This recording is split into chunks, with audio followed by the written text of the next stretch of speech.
नमस्कार, मैं रविश कुमार। मैं स्पष्ट करना चाहता हूं कि मैं किसी सत्याग्रह में भाग लेने नहीं गया था, छुट्टी पर गया था। आज 1 अप्रैल है, लेकिन मैं आपको अप्रैल फूल नहीं बनाऊंगा, क्योंकि अब तो आप हर दिन ही अप्रैल फूल बनाए जाते हैं। इतनी ही कोशिश होगी कि आप यह देख सकें कि नागरिकता कानून CAA और national register of citizens NRC को लेकर आप किस तरह से अप्रैल फूल बनाए जाते रहे हैं। याद कीजिए, 2019 की सर्दियों का तापमान इन मुद्दों के कारण कितना गर्म था, और जब 2021 के गर्मियों में चुनाव हो रहे हैं तो यही वो मुद्दा है जो यहां वहां नजरें चुराते फिर रहा है। बीजेपी CAA NRC को लेकर बंगाल में कुछ बोलती है तो असम में कुछ और। तमिलनाडु में बीजेपी उसके साथ चुनाव लड़ रही है जो वहां की जनता से इस कानून को हटाने का वादा कर रही है। असम में उसके साथ लड़ रही है जो घोषणा पत्र में इसका जिक्र तक नहीं करती है।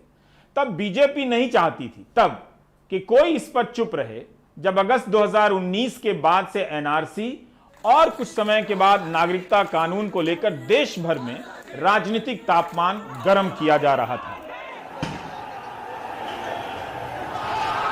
जस्ट टू रिमाइंड यू, 2019 के अगस्त में NRC की लिस्ट जारी होती है।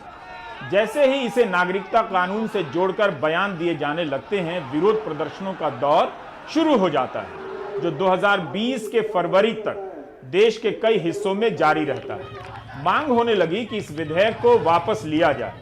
कागज नहीं दिखाएंगे के नारे लगने लगे तो जवाब में कहा जाने लगा कि कागज तो दिखाना ही होगा। इन प्रदर्शनों के खिलाफ प्रदर्शन होने लगे। दिल्ली, पटना में दंगे हो गए। पुलिस की गोली से न जाने कितने लोग मरे और प्रदर्शन में शामिल होने के कारण कितनों पर मुकदमे हो गए।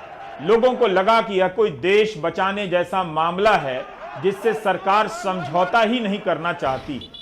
जैसे ही अगस्त 2019 में NRC की अंतिम सूची आती है, राजनीति बदल जाती है। करीब 19 लाख लोग NRC से बाहर हो गए। PTI की खबर के मुताबिक इसमें से 12 लाख हिंदू थे। इसी से दांव उल्टा पड़ गया। असम के एक हिस्से की मांग थी कि जो भी भारतीय नहीं है बाहर जाए। CAA का सहारा लेकर NRC की सूची का सांप्रदायिक विभाजन नहीं होना चाहिए। बीजेपी कहने लगी कि NRC को लेकर हम नहीं आए। कोर्ट की पहल से NRC शुरू हुई। 22 दिसंबर 2019 को रामलीला मैदान में प्रधानमंत्री ने खुद ही यह बात कही। मेरी सरकार आने के बाद 2014 से आज तक मैं 130 करोड़ देशवासियों को कहना चाहता हूं, कहीं पर भी NRC शब्द पर कोई चर्चा नहीं हुई है, कोई बात नहीं हुई है।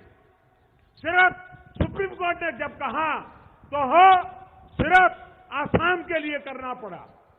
असम की बीजेपी सरकार ने ही उस NRC को रिजेक्ट कर दिया जो प्रक्रिया सुप्रीम कोर्ट की निगरानी में पूरी हुई थी, जो प्रधानमंत्री बता रहे थे। 20 नवंबर 2019 को राज्यसभा में अमित शाह कह चुके थे कि NRC पूरे देश में होगी और दोबारा असम में भी। सुप्रीम कोर्ट के आदेश के तहत 1600 करोड़ रुपए खर्च कर अकेले असम में NRC कराई गई, और जब अंतिम सूची आई तो बीजेपी और उसकी सरकार ने स्वीकार ही नहीं किया।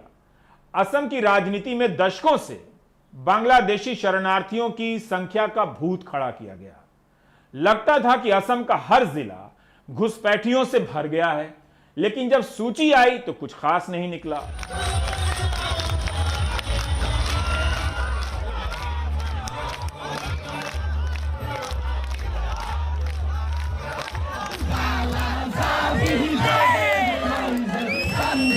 क्या आपको यह बात हैरानी में नहीं डालती कि NRC की सूची आने के बाद और CAA बनने के बाद असम का पहला चुनाव है और इसकी राजनीति इस तरह से गायब है जैसे यह कोई मुद्दा ही ना हो।